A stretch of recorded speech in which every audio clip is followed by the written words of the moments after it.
Hello dear student, मैं Subhash Saran biology lecturer जुनून biology classes में आप सभी का स्वागत करता हूं।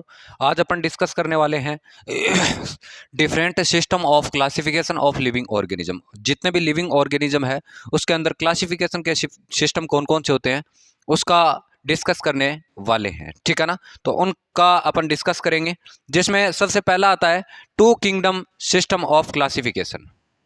To kingdom system of classification, ठीक है। Two kingdom system of classification, ठीक है ना, सबसे फर्स्ट आता है, ठीक है। इसका अपन डिस्कस करेंगे। ये जो किंगडम था या क्लासिफिकेशन का सिस्टम था, वो एक साइंटिस्ट था जिसका नाम था कैरोलस लिनियस। कौन था? कैरोलस लिनियस ने two kingdom system of classification को कैरोलस लिनियस ने दिया था। तो अपन लिख सकते हैं प्रपोज्ड बाय कैरोलस लिनियस, ठीक है ना, proposed by Carolus Linnaeus. Okay, two kingdom system of classification Carolus Linnaeus नाम के साइंटिस्ट ने दिया था। इन्होंने ऑर्गेनिज्म को टू पार्ट में डिवाइड किया।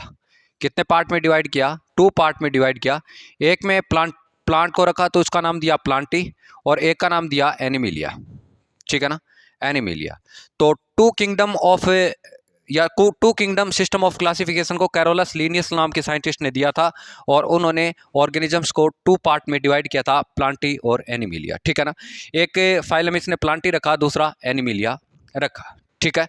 इसके बाद में अपन नेक्स्ट एक बात और कर देते हैं कि इसकी कमी क्या रही थी, ये क्यों ज़्यादा सक्सेस नहीं हुआ था। तो इसमें अपन बात कर सकते हैं, ये ज़्यादा इसकी मेन जो कमी थी वो ऑर्गेनिज्म के बीच में डिफरेंस नहीं कर पाया, ठीक है ना। तो अपन लिख सकते हैं जीवों को सही तरीके से वर्गीकृत नहीं कर पाया, वर्गीकृत नहीं कर पाया। अब क्यों नहीं कर पाया, कैसे नहीं कर पाया, उसका भी डिस्कस करते हैं। ये कोई भी ऑर्गेनिज्म को यूनिसेलुलर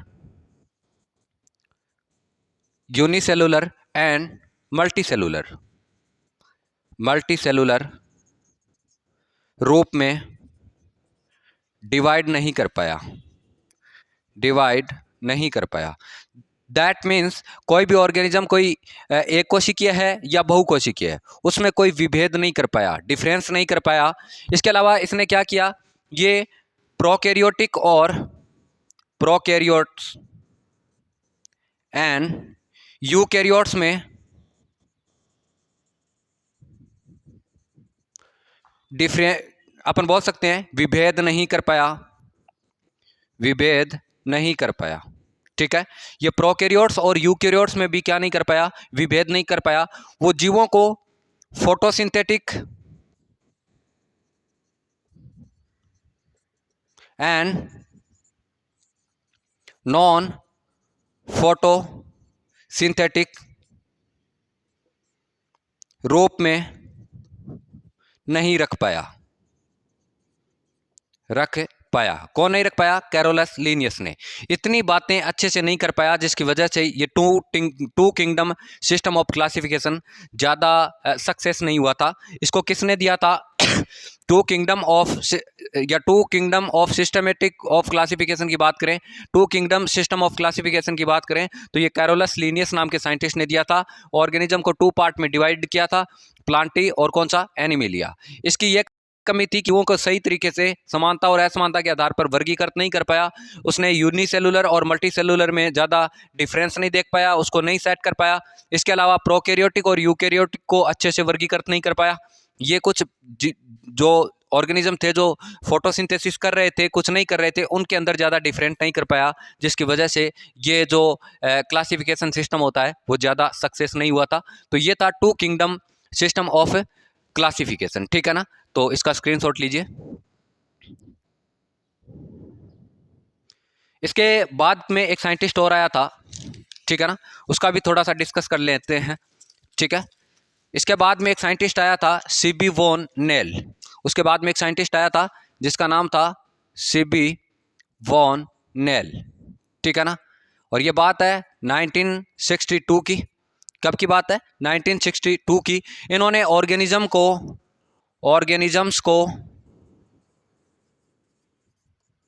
प्रोकैरियोट और यूकैरियोट में डिवाइड किया था। प्रोकैरियोट्स एंड यूकैरियोट्स में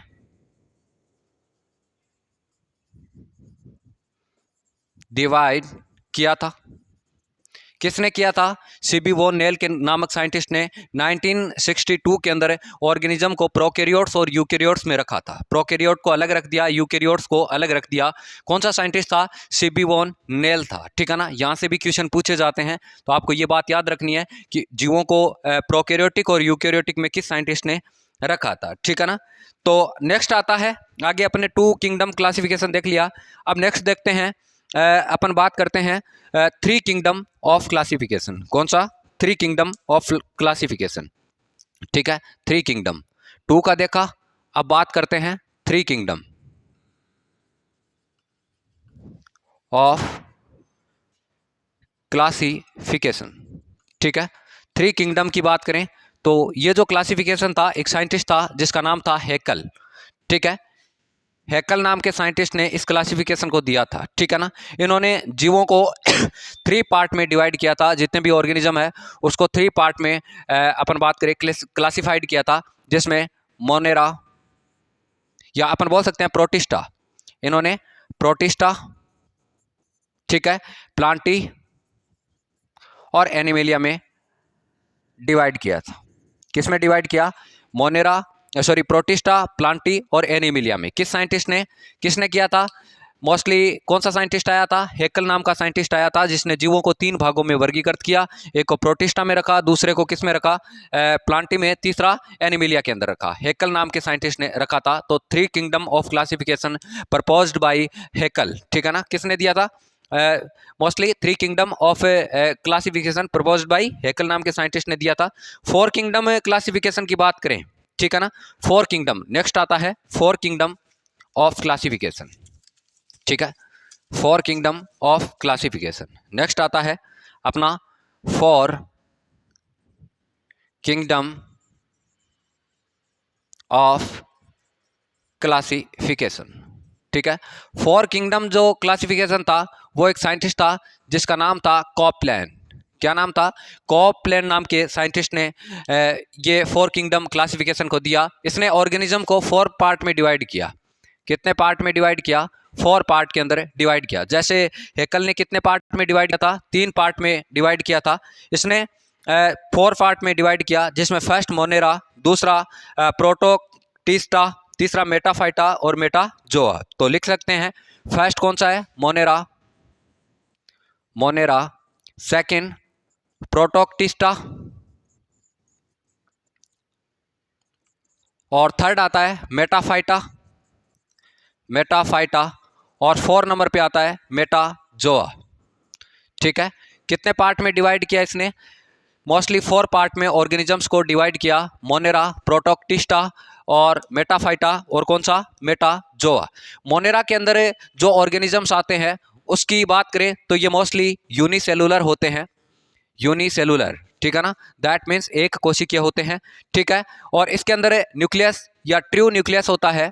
ट्रू न्यूक्लियस एब्सेंट होता है। इसके अंदर ट्रू न्यूक्लियस होता है, वो क्या होगा? एब्सेंट होगा। ठीक है ना, नेक्ट डीएनए पाया जाता है। इसका मीन्स अपन ये बोल सकते हैं कि इसके अंदर क्या नहीं है? न्यूक्लियस नहीं है, तो नेक्ट डीएनए प्रेजेंट होता है। कैसा डीएनए प्रेजेंट होता है?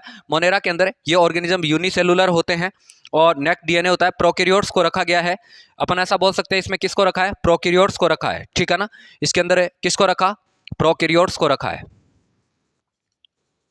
ठीक है, और प्रोकैरियोट्स की बात हो रही है तो इसमें एग्जाम्पल अपन ले सकते हैं बैक्टीरिया। मोस्टली किसका एग्जाम्पल ले सकते हैं अपन? बैक्टीरिया का। ठीक है, बैक्टीरिया। इसके अलावा माइकोप्लाज्मा, माइकोप्लाज्मा। ठीक है, इसके अलावा साइनोबैक्टीरिया। इसके अलावा कौन आएगा? साइनोबैक्टीरिया, साइनोबैक्टीरिया, और बीजीए, बीजीए। बीजीए का फुल फॉर्म आप जानते ही हो, ब्लू ग्रीन एल्गी। ठीक है, ब्लू ग्रीन एल्गी। ठीक है, याद रखना। तो इसमें प्रोकैरियोट्स को रखा है, जिसमें बैक्टीरिया, माइकोप्लाज्मा और साइनोबैक्टीरिया, जिसे बीजीए के नाम से भी जाना जाता है, ब्लू ग्रीन एल्गी होती है, उसको रखा गया है। तो मोनेरा के अंदर जो कोपलेंट था उस साइंटिस्ट ने यूनिसेलुलर ऑर्गेनिज्म को रखा। ट्रू न्यूक्लियस इसमें एब्सेंट होता है, नेक डीएनए पाया जाता है। इसका मतलब ये कैसे होंगे, प्रोकैरियोट्स होंगे। और प्रोकैरियोट्स में किसको रखा गया है, बैक्टीरिया को और माइकोप्लाज्मा को, ठीक है ना, जिसे PPLO के नाम से भी जाना जाता है, प्लूरो न्यूमोनिया लाइक ऑर्गेनिज्म, ठीक है ना। तो ये बात किसकी की है अपन ने, मोनेरा की बात की है। सबसे फर्स्ट इसने 4 किंगडम जो क्लासिफिकेशन दिया था, जिसमें फर्स्ट कौन सा, मोनेरा। दूसरा कौन सा होगा, प्रोटोक्टिस्टा होगा। कौन सा होगा, प्रोटोक्टिस्टा होगा। इसका स्क्रीनशॉट लीजिए।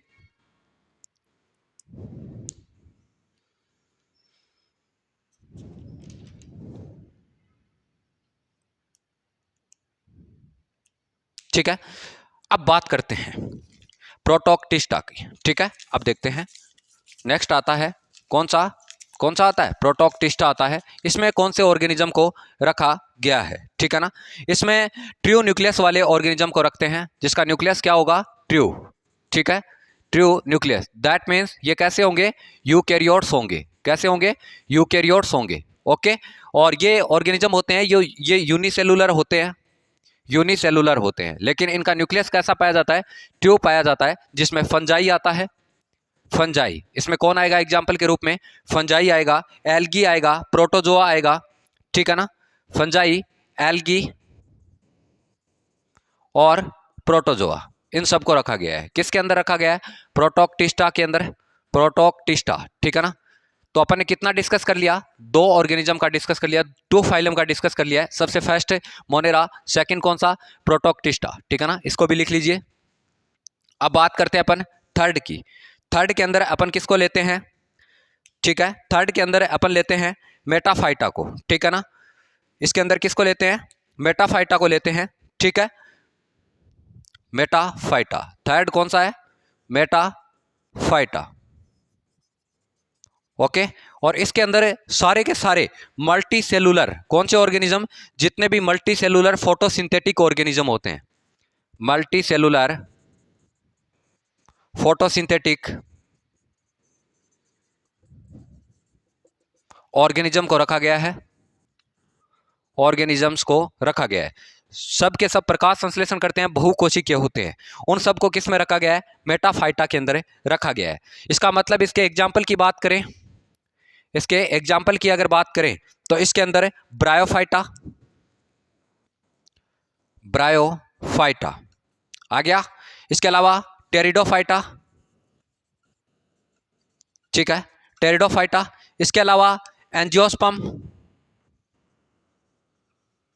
एंजियोस्पर्म और इसके अलावा कौन सा आ जाएगा, जिम्नोस्पर्म। कौन सा आएगा, जिम्नोस्पर्म आएगा। कौन सा आएगा, जिम्नोस्पर्म। तो अपन लिख सकते हैं जिम्नोस्पर्म, ठीक है।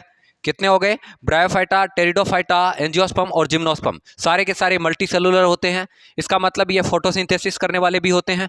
तो इन सबको किस में रखा, मेटाफाइटा के अंदर रखा। तो फर्स्ट कौन सा पढ़ा अपने, मोनेरा, दूसरा प्रोटोक्टिस्टा, थर्ड मेटाफाइटा, ठीक है। कौन सा होगा, मेटाफाइटा होगा। इसका भी स्क्रीनशॉट लीजिए।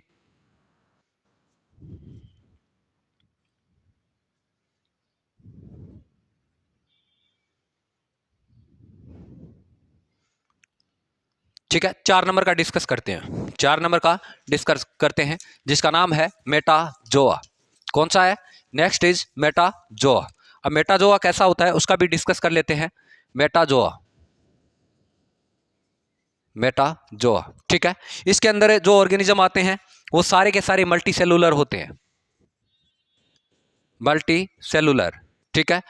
मल्टी सेलुलर ऑर्गेनिजम्स होते हैं, फोटोसिंथेटिक नहीं होते, फोटोसिंथेसिस